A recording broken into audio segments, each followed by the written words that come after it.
Welcome to the Digital Marketing Insights podcast, brought to you by Brightside Digital.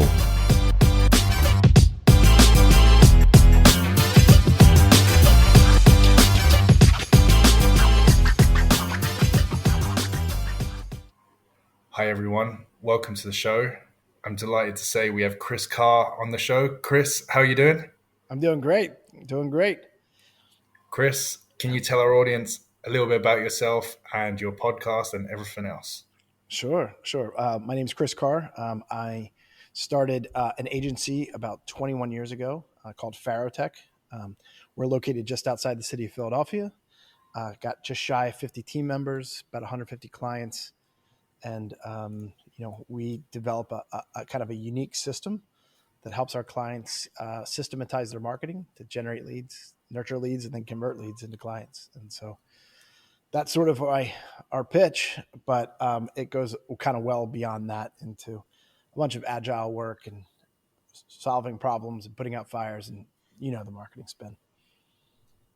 Love it, yeah. And Chris, in terms of your marketing and maybe specifically digital, is there any areas that you see as your main strength in the work that you do yourself? Mm-hmm. Yeah, well, I think the critical thing that we find is that a lot of companies do something we call RAM, which basically means they do random acts of marketing. And when they do random acts of marketing, just like random acts of working out, if you worked out on the first day of the month for 8 hours and I worked out every single day, but just for 20 minutes, even though you probably could have put in more hours in a month doing it on a single day, you're not going to get the same results as consistent work. And what we've kind of done is helped our clients become very proactive in their approach so that we're able to predict and see how the results compound over time. So that deals with everything from SEO to paid ads to social media.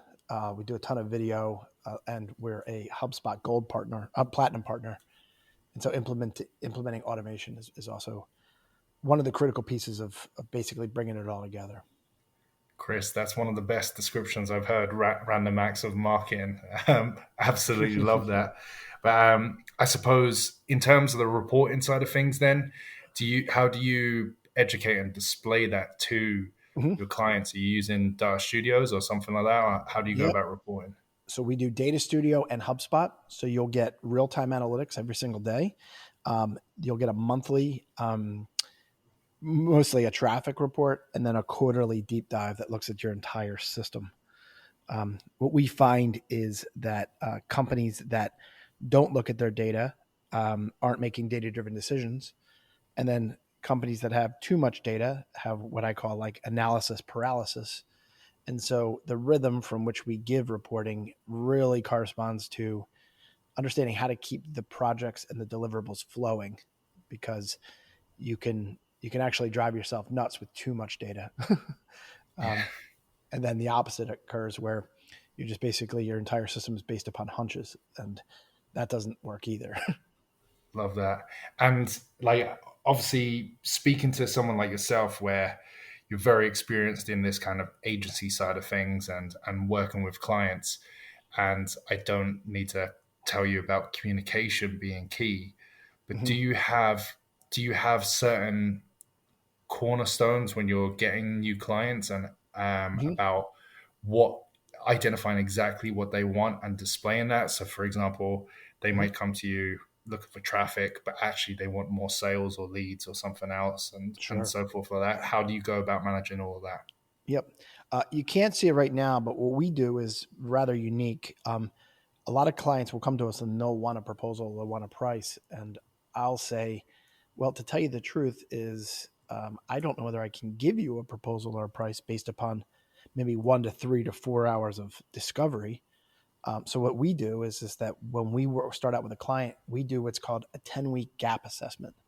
And a gap assessment literally is a 150-page book where I look at every part of your marketing. I put it into a scorecard and give it a color code based upon the severity or how soon you need to make critical changes. And then that gap assessment becomes your 3 to 5 year roadmap. And we'll use that every single month and every single quarter to basically hone in on things that work and double down on the things that work, maybe invest in things that could lead to more growth, and then dismiss the things that just aren't a good fit. And so that's a critical part of what we do, is just being in a spot where we have to get that initial data, that baseline report, because if you don't know where you're at, you won't know how much you're growing, and you won't know where you're going. Chris, yeah, you're singing to me now, because I suppose I don't put it into a kind of a critical path side of things, but that's exactly what I do. And Mm-hmm. you probably, like yourself, a lot of your business comes from word of mouth and successful clients, and Mm. coming from that kind of area. But Yep.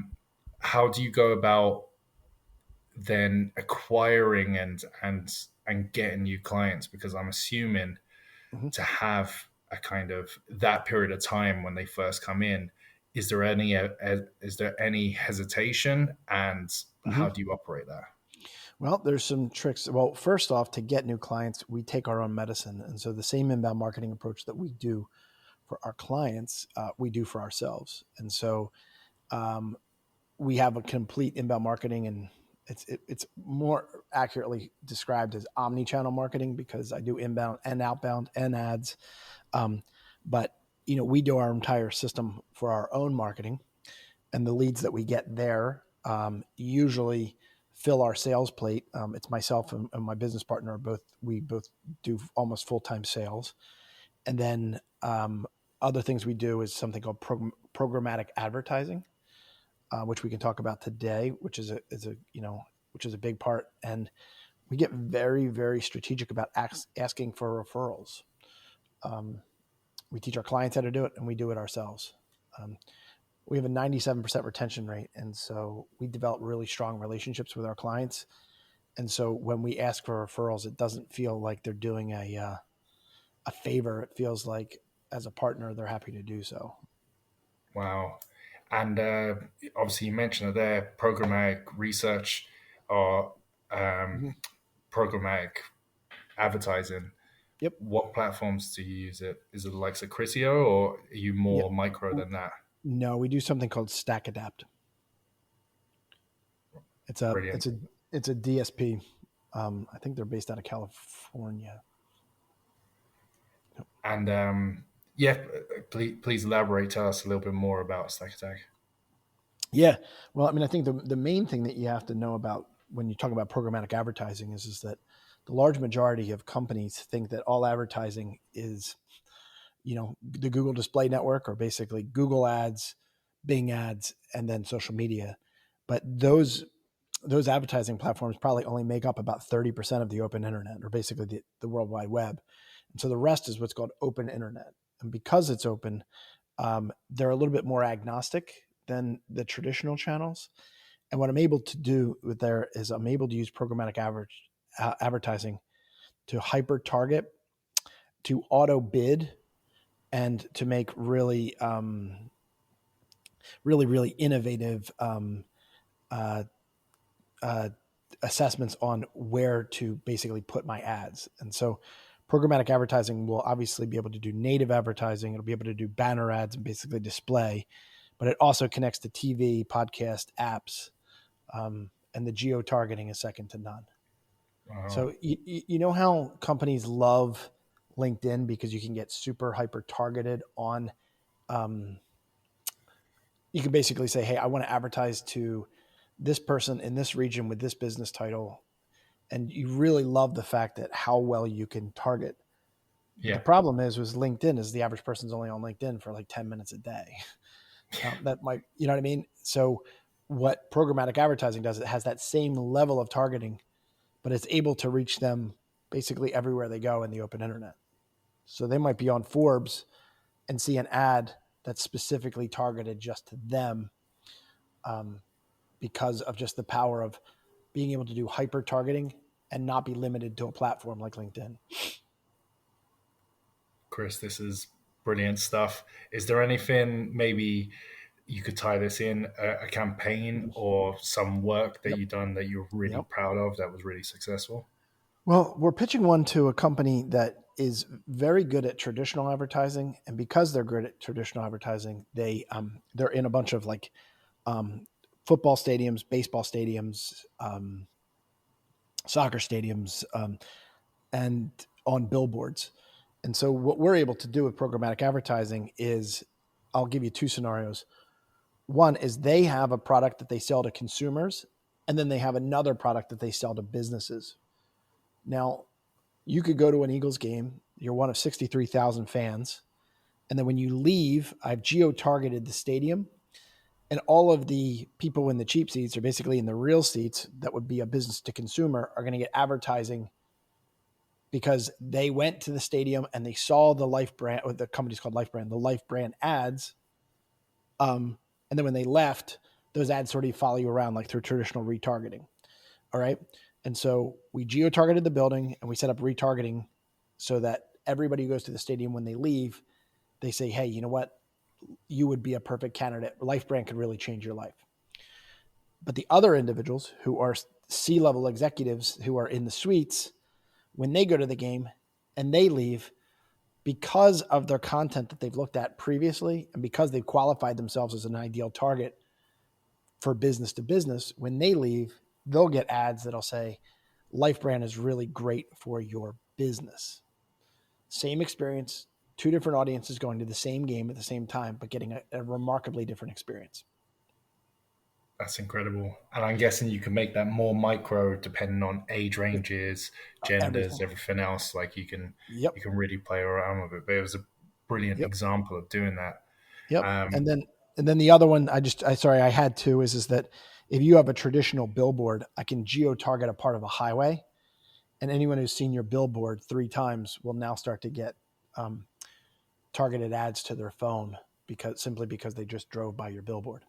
Because one of the biggest challenges you have with traditional or billboard advertising is you don't know what you don't know. Yeah.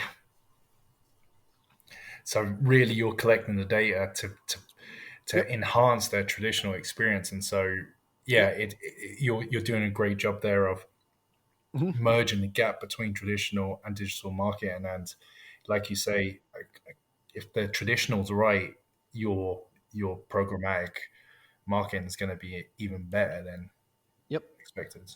So one of the things that you think of is I can get it so that if it's an orthopedics practice that has a billboard, I can say, I want individuals who've seen my billboard 3 times that have been on websites that would indicate that they have knee pain.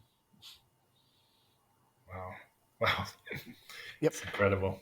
It's crazy, right? Yeah. Brilliant stuff. And just to touch on that a little bit more, Chris, is there any particular softwares you use to enhance your role when you're doing your work? A lot of what we try to do is trying to get a really solid email list. And so when you go and you collect emails, you can't spam them because it can't spam laws. So you can't just email blast them. But I can use LinkedIn and then use a piece of software called seamless.ai or .io. It's one of those two. And that'll allow me to collect their email addresses. And then when I put it on the email, I can upload it to programmatic advertising. I can upload the email list and it'll be able to advertise to them specifically because of their email. So you can get a very targeted list simply because you have their email addresses. But a lot of times people know in general what they want, but they don't have the actual email addresses. God, yeah, you're really pulling in every aspect and creating those multiple touch points. And away from your strengths at the moment, Chris, is there any particular areas you're looking to upskill into, maybe slightly away from your kind of traditional strength marketing areas? A lot of what we're seeing is we're trying to predict the influence of AI and how it's going to basically how it's going to take a bite out of the marketplace. And so we have decided to be in front of AI as opposed to burying our head in the sand and hoping that AI is a fad. We believe it's going to work. And so we have this saying that we say it's either you get ahead of it or you get run over by it. Yeah. So we've been adopting a number of different AI platforms and then some AI research and some AI graphic design and AI programmatic advertising. But what it's also done is we're going to start to double down on the creative side of our company because if certain things get commoditized because of AI, how are marketing companies going to stand out? Well, it's still going to come down to the most creative companies win. And so we have made quite the name for ourselves being way deeper into the science of marketing. Soon we're going to be able to really kind of have that creative agency element so that it's a proper balance of art and science. But we believe that the art is what's going to shine through if AI commoditizes everything else.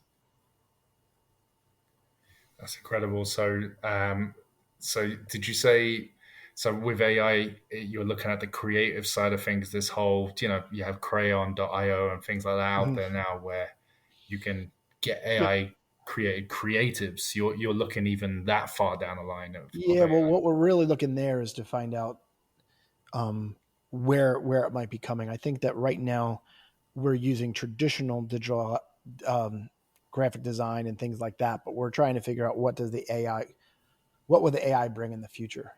I mean, Yeah. one of the analogies I use quite a bit, and I can never remember the year gap, but it's something like the Wright brothers flew the first airplane in 1914, and then something like that, and then we landed on the moon in 1969. So you're only really talking about 50 years between flying 15 feet above the air and then going to the moon. Yeah. If imagine that times the technology curve that we have now, you know what I mean? Like, let's say I think we're twice as fast now, which I think we're actually faster than that, but that means in the next 20 years, just imagine where technology will be, how marketing will change, how we communicate with each other will change. All of those things have to kind of be put into the purview, because if you don't want to be late to the game on this stuff, and Yeah. if these things are going to take a bite out of what you do and your special sauce, you got to be prepared to pivot early. Completely agree. Yeah. And, I've played with content AI, but every other Mm-hmm. aspect, I'm fully familiar with the email AI platform as well, because I've been showcased it a couple of times. But yeah, Mm-hmm. to pull in every area and ads to be the front runners, I suppose, the Mm-hmm. the leaders of that space is definitely a way of solidifying your company. So yeah, really interesting stuff. Yeah. I mean, if I had my choice, I wish it never existed. Yeah, I'm serious about that. Like I know that it'll make things better, but it's one of those things where I like the way society operates now, and I think giving just more and more control to machines, it might mean that we get to do way more. I mean, the average client that works for us, they're only doing about 1% of what we're capable of doing. It's just they're budget dependent, so we can only really get to foundational marketing. yeah, If certain things become commoditized, we just move one row, one rung up higher on the ladder and just do more and more stuff. It's different, but it's more. So I think a lot of people think threatened that, oh, it's going to take away our jobs. It's like, no, it's just going to change your job. yeah. And as well, like, and it's clear in this show that you're highlighting it. Adaptability is key, and the fact that you're upskilling now when the how can I put this, the content isn't commercialized to the point where everyone knows how to use it. Like things like Mhm. Canva or even just video content, it was so much harder 5 years ago, and so Yes. social media platforms really rewarded video. But Mhm. now, if you're not doing video, you're left behind. Never mind Yep. the other elements that go with it. Yeah, and the technology gets better and better too. I mean, you and I were commenting on we had the video on. I know there's no video on this podcast, and you were like, "Wow, that's a really great camera," and I'm like, "Well, that's actually my phone. That's my webcam. But 10 yards away from me is my video studio that I put $100,000 in. That's equipment, that's lighting and stuff like that, and I can't beat my phone anymore." You know It's what I mean? incredible. It's nuts. Chris, lastly, we try and understand the people behind the roles. If you could bottle up one personality trait that you have yourself that you could pass on to others, what would it be? Mhm. Well, I think that depending if you're an entrepreneur or you're an agency or whatever that is, if you are a dreamer and you're an integrator, then you are a very, very special person. I find that there's either one or the other. And so I have 2 other business partners, and 2 of us are dreamers, and the other guy is an integrator or a systems guy. And so we sell the dream to clients. We help our clients dream better. And then what we have to do is we have to literally go back to our team and say, look, these are the promises we made, get on it. And so my superpower is to be able to, I can always find a better mousetrap. I can always find a better way to do things. I can always think of creative ways to reach targeted audiences. That's the easy part for me. So my suggestion to others is, if you are trying to be both and you're failing, it's okay, but try to consider getting a business partner that can do the special things that you can't, because it's very rare to be both a dreamer and an integrator. Chris, what a wonderful way to end the show. Thanks so much for being interviewed. If people want to find you, how can they touch base with you? Sure. You can actually email me directly. My name is Chris Carr, and you can do that at ccarr@farotech.com or info@farotech.com. You can check out our website, and then you can also check out our YouTube, our podcast, but we favor YouTube for that. And if you go to just Farotech, if you type in Farotech on YouTube, you'll see a whole section called Digital Marketing Masterclass. And what Digital Marketing Masterclass is we go over the newest techniques with some of the best thought leaders in the industry. And we kind of break it down step by step. So it's very tactical and very easy to digest. Brilliant. Thanks everyone for listening. And thank you, Chris, for being on the show. Yeah, my pleasure. Thank you for having me.